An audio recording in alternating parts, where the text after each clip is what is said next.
بسم اللہ الرحمن الرحیم۔ السلام علیکم ناظرین کرام۔ اسحق ڈار کو وزارت خزانہ نہیں دے گی۔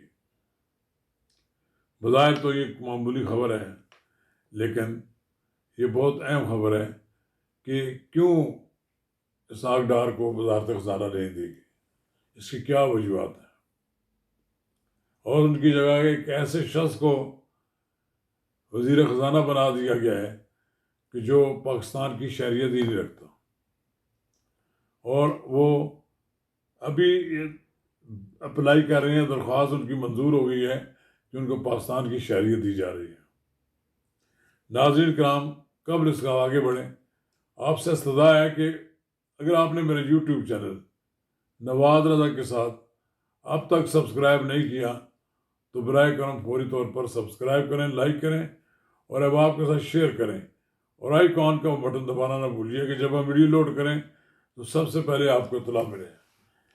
یہ جہاں تک اورنگزیب کا تعلق ہے، یہ فاروق حمزے کے صاحبزادے ہیں جو پہلے اٹارنی جنرل رہ چکے ہیں، یہ جسٹس حمزے کے بھی بھتیجے ہیں، اور اسد رحمان کے غالباً داماد بھی ہیں۔ یہ مختلف بینکوں میں ترقی کرتے کرتے اس وقت یہ ابھی بینک کے سینئر موسٹ آفیسر ہیں۔ کم و بیش ان کی ماہانہ آمدنی جو ہے 3 کروڑ روپیہ ہے۔ سوال یہ ہے کہ یہ 3 کروڑ روپے کی نوکری چھوڑ کر وہ کیوں پاکستان آنے کے لیے تیار ہوئے ہیں؟ اس سوال کا جواب کسی کے پاس نہیں ہوگا، لیکن بہرحال اسحق ڈار کو ہٹائے جانے کی وجہ مجھے تو یہ نظر آتی ہے، بظاہر تو ان کو بڑا اچھا منصب دے دیا گیا ہے، وزارت خزانہ خارجہ دی گئی ہے، لیکن اسحق ڈار صاحب کے بارے میں یہ بات بہت کم لوگوں کو علم ہے کہ وہ حساب کتاب کے بڑے پکے ہیں۔ وہ جن اداروں کو، جن ریاستی اداروں کو پیسے ریلیز کرتے ہیں، پھر اس کا حساب ہی مانگتے ہیں۔ ممکن ہے کچھ لوگوں کو ان کی یہ طبیعت پسند نہ آئے، لیکن وہ آئی ایم ایف سے بھی ڈائلاگ کرتے ہوئے بہت جرأت کے ساتھ بات کرتے تھے۔ مجھے یاد ہے کہ ان کے ایک دور میں جو نواز شریف کا تیسرا دور تھا، غالباً دبئی میں میٹنگ ہو رہی تھی آئی ایم ایف کے ساتھ، تو آئی ایم ایف نے کہا سارے معاملات طے پا گئے۔ جب طے پا چکے تو آئی ایم ایف کی ٹیم نے ایک فرمائش کر دی ان سے کہ آپ پاکستانی روپے کی 8 روپے قیمت کم کر دیں۔ تو بہت لیدے ہوئی، ڈار صاحب نے صاف انکار کر دیا کہ آپ ہوتے کون ہیں جو ہمیں ڈکٹیٹ کریں، دیکھیں آپ نے پیسے دینے دیں ورنہ نہ دیں، کل ہم جا رہے ہیں واپس۔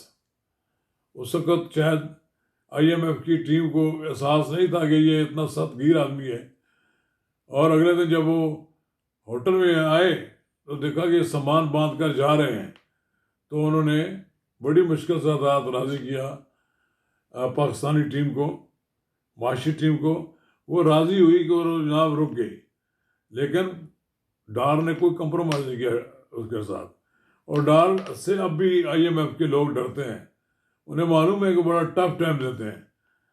تو ایک بات آپ سمجھیں کہ جہاں تک تعلق تھا ان کا، ڈار صاحب کا، ان کی جگہ اورنگزیب کو دے لیا گیا۔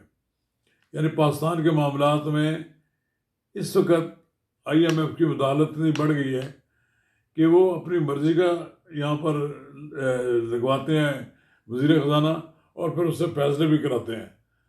اور آپ یہ جو آئے ہیں یقیناً یہ قابل آدمی ہیں، لیکن قابل لوگوں کا یہاں ہونا، ان سے زیادہ قابل لوگ یہاں بیٹھے ہوئے ہیں۔ کیا وجہ ہے کہ ان کی بجائے یہ لوگ جو باہر سے آتے ہیں ان کو لے لیا جاتا ہے؟ یہ ایک بڑی سوال ہے کہ کیا پاکستان کے پاس لوگوں کی کمی ہو گئی ہے جو معیشت سمجھتے ہیں، یا معیشت کو سنوارنے میں ان کا کوئی کردار نہیں ہو سکتا؟ یقیناً ہو سکتا ہے، لیکن اس طرح اگر تبدیل کر دیا جائے کہ وزارت خزانہ ان سے لے لی گئی، اور شاید سنا ہے کہ کچھ اور حلقے بھی پسند نہیں کرتے، کیونکہ وہ صاحب میں بڑے پنجابی میں کہتے ہیں ڈڑے ہیں۔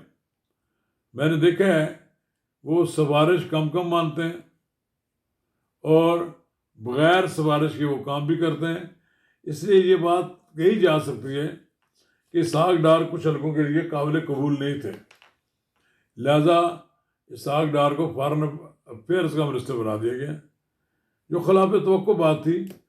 اگر یہاں ہونا چاہیے تو وہ یقیناً 100% بات درست ہے کہ یہاں پر ان لوگوں کو ہونا چاہیے جو ماہرین معیشت ہوں۔ تو ڈار تو بڑے ماسٹر تھے اس مقام میں، لیکن ڈار صاحب بھی خاموشی سے اٹھ کر چلے گئے اور انہوں نے کوئی سفارش نہیں کرائی اور کچھ نہیں کہا، اور انہوں نے کہا کہ ٹھیک ہے، میں IMF کے ساتھ مزید بات چیت کرنے کے لیے تیار نہیں ہوں۔ اور یہی ہوا کہ وہ خاموشی سے چلے گئے، لیکن ان کی جگہ لینے کے لیے ایک صاحب تو پہلے سے موجود ہیں، 2 آدمی پہلے سے موجود ہیں، وہ انہوں نے اپنی اپنی پوزیشنیں لے لی ہیں، وہ تو شامل ہو گئے ہیں۔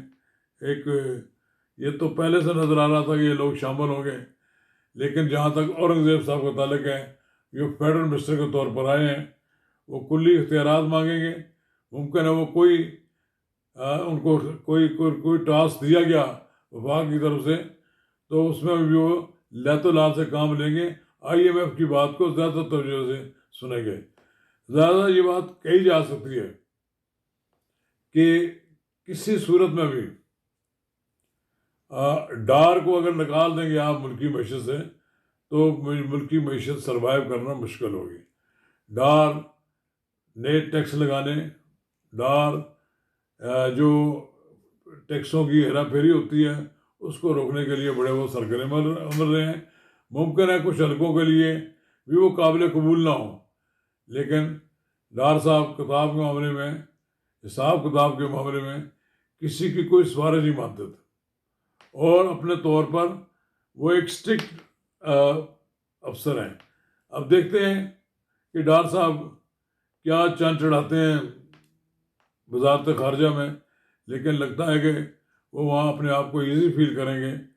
بین الاقوامی دنیا سے پہلے بھی ان کا رابطہ ہے، وہاں رابطے مزید مستحکم ہو گئے۔ شکریہ۔